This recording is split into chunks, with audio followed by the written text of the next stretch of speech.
All right. So for isn't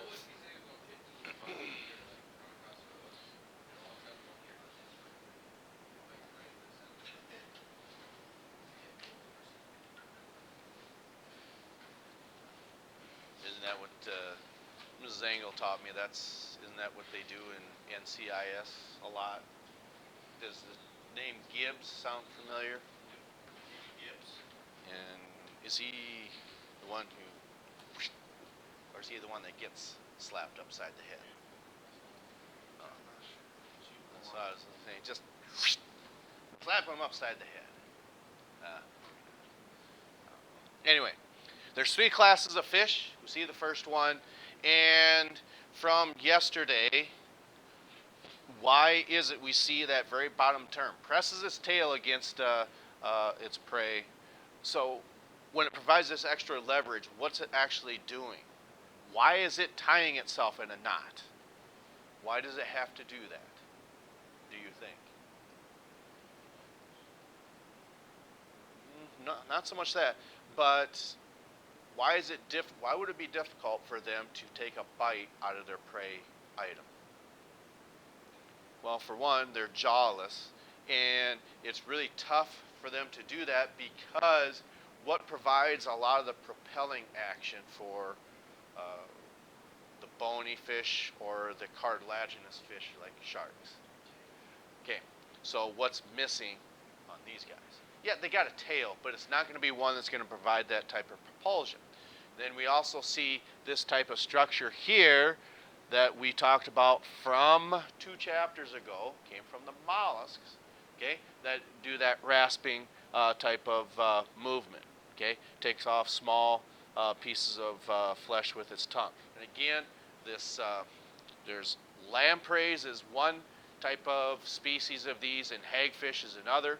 The hagfish is known as, again, as a type of jawless type, because without that jaw, it's hard for them to take that chunk of flesh out. Okay.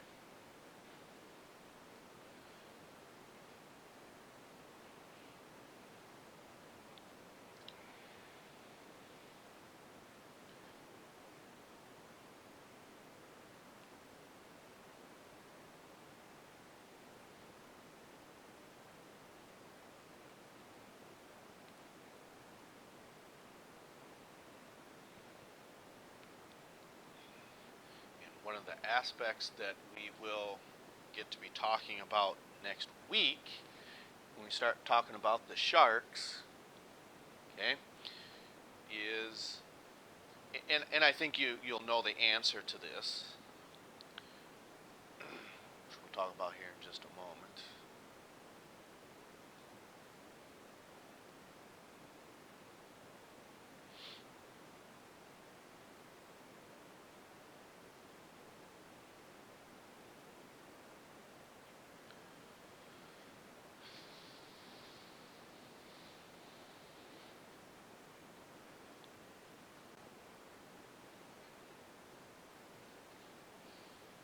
And that would be as follows. What on the list of shark species that you know of, how many do you think you can actually name off? I would think you could do 3. Okay, so there's 1. Great white tiger. So there's your 3. Yeah, reef. You don't need to say coral, but reef sharks.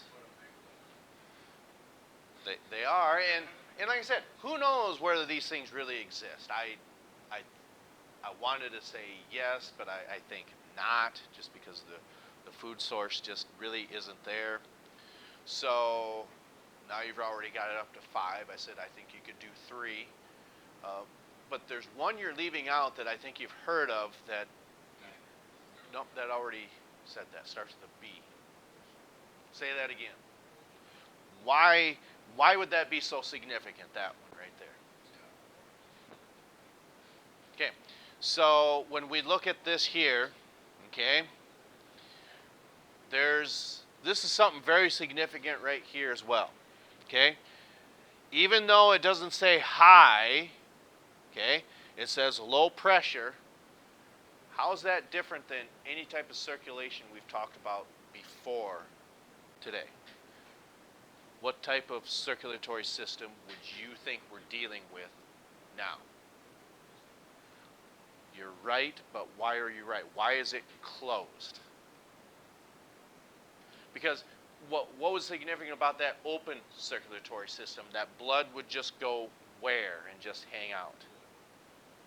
That was the actual muscle that it went into a clam, but it flows into what inside that foot? Open areas are called what? Yeah, those are sinuses. The blood just pools in there. Then when that foot contracts, it pushes that blood back into the circulatory system. But this is using that term pressure now, which means those sinuses now are being replaced by a specific type of blood vessel. Because both open and closed still have arteries, they still have veins, but a closed system has this instead of sinuses. It's a really, really tiny blood vessel. What do you put on your head? Capillaries, that's right. So now we see the, I wouldn't say invention, but the advantage, you could say, of capillaries, but also this osmotic equilibrium, and it talks about seawater. So obviously what is present in that seawater that's not found in that fresh water, like you just had mentioned. Okay, how many of you have been to either coast and have been in the ocean and inadvertently swallowed seawater? I don't think anyone doesn't. Well, you might, unless you're curious. Like, it's, yeah, and it is. The composition, what do you think in percentage? And this is on average, I think oh God, I hope not. It's a lot lower. It's even low, I think it's in the single digits. I think, yeah, it's about, I had one time heard it was 3%, I believe, is what I had learned when I was probably in college. Now, has that changed? Maybe yes, maybe no. What could change this is this idea of global warming. Maybe yes, maybe no. Because what happens is, as we theorize these ice caps melting, is putting more and more what into the water? Fresh water.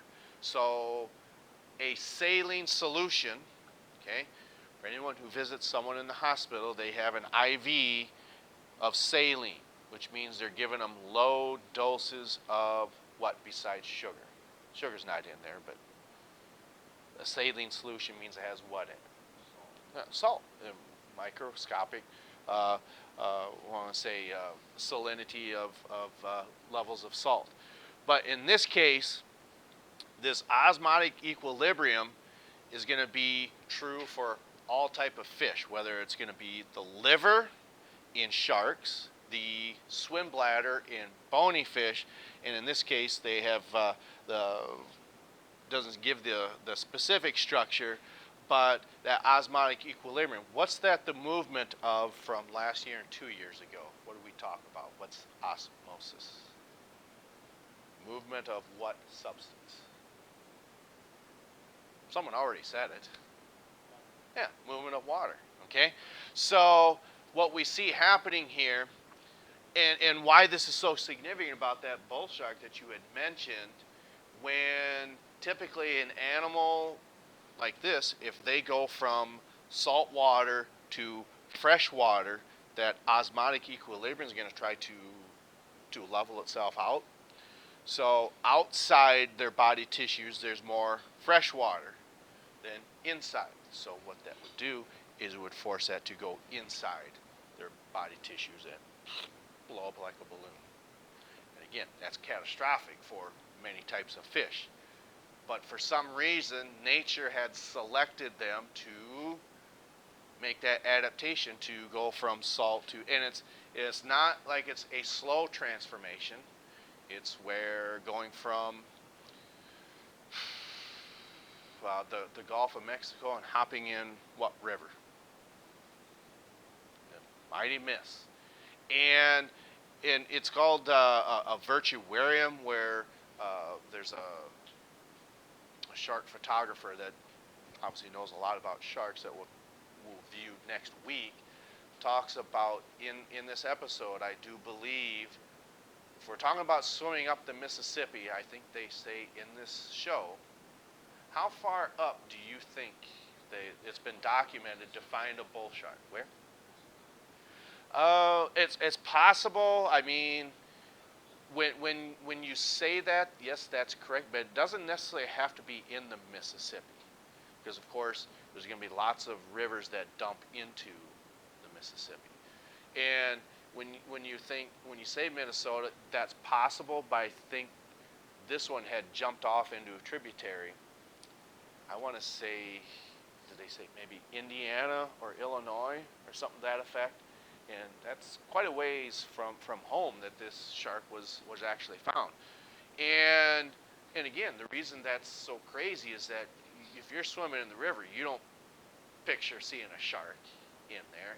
And it's one of those things to where, scientists or us here in the Midwest, we're studying about different types of sharks and say, they're probably really not that dangerous. And I would tend to agree. But is that what's going through your mind should you encounter one? And the answer would probably be no. So with that, I think just seeing one that far upstream would be kind of, I would say, mind-blowing. Okay. So pretty much from this point on, not only are we talking about vertebrates, we're talking about closed circulation, and we're talking about animals that either are only male or only female. But here you see saying, well, they got both gonads. Only one, through the whatever hormones, cause that animal to become male, some female. So from here on out, we're only talking about animals that are male or female. And we'll also find out that some of these reproductive characteristics are actually quite strange, and it ties into hormonal activity at certain temperatures. And when it comes to alligators, it's actually crazy what determines. It's actually the temperature range, whether it's going to be a male or a female. It's quite a slim window that allows them to incubate into males as opposed to females. But that's further down the road. So next week we'll get into talking about the sharks, which we will cut open. Probably not next week yet. Maybe sometime around the 15th or 16th, somewhere around there. And when it comes to, again, the bony fish, they have this osmotic equilibrium with seawater. Sharks have a very large liver. Okay? One of the reasons for that is when you cut them open, it's going to be the first thing that sticks out in your mind. One, a very large liver compared to its internal body structures. I mean, if we're only talking about internal capacity of maybe about a foot, it's taking up almost 20% of that cavity, which is actually mind-blowing, because for us as humans and mammals, the liver maybe takes up 5%, maybe. So when you're looking at that 20%, I think that's only a difference of 15. Well, yeah, I get that, but it's eliminating a lot of other space. Okay, and they're really greasy, because what do we know about oil when it's in water? It does what? Yeah, it floats. So that's what aids these animals known as sharks that are actually heavier than water. And then finally, the gas glands we'll talk about when we get to that of the bony fish. So that's what we'll be getting at next week. I'll get you your vocab terms, and that'll be a little, I don't know, maybe somewhere, let's see, 15th, maybe about the 16th or 17th, we'll have a vocab quiz, somewhere around there. So that's coming in the future. We'll catch up to you next time.